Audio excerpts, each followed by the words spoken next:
Hello hi അസ്സാം വലൈക്കും. എൻ്റെ എല്ലാ നല്ലവരായ കൂട്ടുകാർക്കും ഈദ് മുബാറക്. പെരുന്നാൾ തലേന്ന് മൈലാഞ്ചി ഇട്ട് കൊടുക്കുകയാണ്. ആദ്യം സനമോള് മൈലാഞ്ചി ട്യൂബ് എടുത്ത് വന്നത്, പക്ഷെ പാത്തു സമ്മതിച്ചില്ല. പാത്തുവിന് ആദ്യം മൈലാഞ്ചി ഇടണമെന്ന് പാത്തു വാശിയിലായിരുന്നു. എന്ത് കിട്ടിയാലും ഫസ്റ്റ് പാത്തുവിന് വേണം കേട്ടോ. പാത്തു ആദ്യം ഒരു കൈ കാണിക്കും, മൈലാഞ്ചിട്ട് ജസ്റ്റ് ഒന്ന് കുറച്ച് കഴിയുമ്പോഴത്തേക്കും അതിനങ്ങോട്ട് ചുരുട്ടി പിടിക്കും കേട്ടോ. പിന്നെ അടുത്ത കയ്യിലിടാൻ പറയും. പാത്തുവിന് മൈലാഞ്ചി ഇട്ട് അപ്പം തന്നെ പോയി കഴുകി കളയണേ. എന്നാൽ സനമോൾക്കാണ് ഈ മൈലാഞ്ചി ഇടാൻ ഇട്ട് കൊടുക്കാൻ പാത്തു സമ്മതിക്കണില്ല. എങ്ങനെയൊക്കെ പാത്തുവിന് മൈലാഞ്ചിക്ക് ഇട്ട് കൊടുത്തു. കണ്ടോ പാത്തു കാണിക്കണത്? കൈ പിടിച്ചിങ്ങനെ മൈലാഞ്ചി കളയാണ് കേട്ടോ.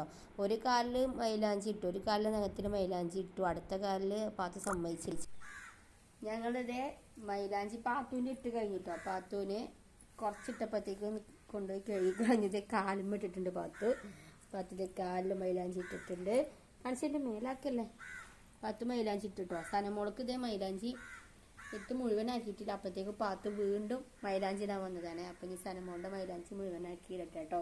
ഇതിൻ്റെ ഇടയിൽ പാത്തു എത്ര പ്രാവശ്യം മൈലാഞ്ചി ഇടാൻ വരും എന്നറിയില്ല. കുറേ പോയിട്ട് കേക്ക് കളയുന്നുണ്ട് അല്ലേ?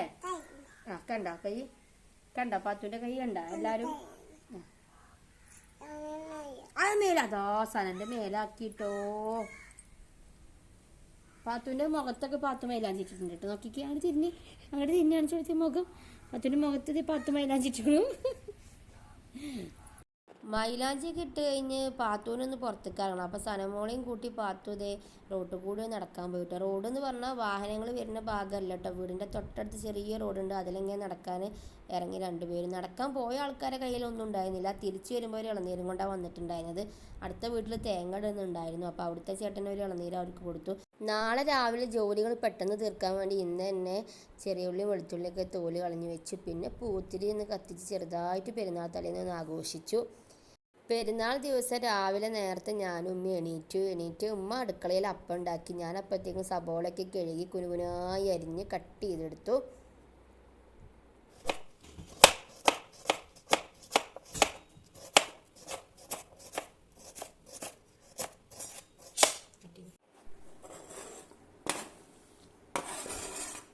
ഇന്നത്തെ ദിവസം പായസം ഉണ്ടാക്കുന്ന ഡ്യൂട്ടി ഞാൻ ഏറ്റെടുത്തു. ചൗഹരി വറുത്തെടുത്തു. പിന്നെ തിളച്ച പാലിലേക്ക് ചൗഹരി വേവിക്കാൻ വേണ്ടി ഇട്ടു. പിന്നെ അതിലേക്ക് സേമിയനും അണ്ടിപ്പരിപ്പും മുന്തിരിയൊക്കെ വറുത്തെടുത്തു കേട്ടോ. അപ്പോഴത്തേക്കും ഉമ്മ ചിക്കനൊക്കെ വറുത്തിട്ടുണ്ടായിരുന്നു, ബിരിയാണി റൈസൊക്കെ വേവിച്ചും വെച്ചിട്ടുണ്ടായിരുന്നു. പിന്നെ അത് മസാല കൂട്ടി അങ്ങനെ ബിരിയാണി ദമ്മിലിട്ടു. പിന്നെ ഞങ്ങൾ ഉമ്മയും മക്കളും കൂടി കുറച്ച് റീൽസൊക്കെ എടുത്ത് പുതിയ ഡ്രസ്സൊക്കെ ഇട്ടിട്ട്, എൻ്റെ ഡ്രസ്സ് കുറച്ചും കൂടി ഷേപ്പാക്കാനുണ്ടായിരുന്നു കേട്ടോ. പാത്തുവിന് പായസം വേണം. പായസം വേണ്ടേ? പെരുന്നാൾ ചോറ് റെഡി ആയിട്ടുണ്ട് കേട്ടോ. ബിരിയാണി ദമ്മിട്ടതാണ്. ദമ്മില് പൊട്ടിച്ച്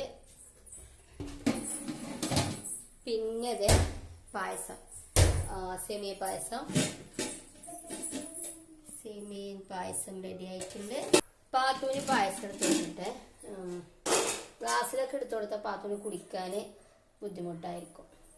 അപ്പോൾ ഈ ഒരു ബൗളിൽ ഒഴിച്ചു കൊടുക്കുക പാത്തുവിന് പായസം. പാത്തുവിന് സമാധാനമല്ല കേട്ടോ പായസം കുടിക്കാനിട്ട്. ഇങ്ങനെയുണ്ട് പായസം? സൂപ്പറല്ലേ പായസം? പായസം വേണോ? പായസം ഉണ്ടാക്കാൻ വേണ്ടി പാല് തിളപ്പിക്കുമ്പോഴേ പാത്തു അടുക്കളയിൽ കൂടി മണം പിടിച്ച് നടക്കുകയാണ് പായസം എന്ന് പറഞ്ഞിട്ട്. പായസം കിട്ടിയപ്പോഴാണ് പാത്തുവിന് സമാധാനമായതും പാത്തുവിൻ്റെ പെരുന്നാളും ഉഷാറായതും. പാത്തൂനും സനമോൾക്കും ഒക്കെ പായസം കൊടുത്തു കഴിഞ്ഞ് ഞാനൊരു ഗ്ലാസ് പായസം സിറ്റ് ഔട്ടിലൊക്കെ ഇരുന്ന് സമാധാനത്തോടെ ആസ്വദിച്ച് കുടിക്കാമെന്ന് വെച്ച് വന്നിരുന്നപ്പോൾ പാത്തുവിൻ്റെ മടിയിൽ പാത്തുവിൻ്റെ പായസം കൊണ്ട് ഓടി വന്നിരുന്നു കേട്ടോ. പാത്തുവിനെ കാണിച്ചു കൊടുക്കും ഉമ്മച്ചി എന്ന് പറഞ്ഞിട്ട്. അപ്പോൾ പിന്നെ പാത്തു അവിടെ ഇരിക്കുകയാണ്. പാത്തുവിൻ്റെ പായസം കുടിക്കുകയാണ്.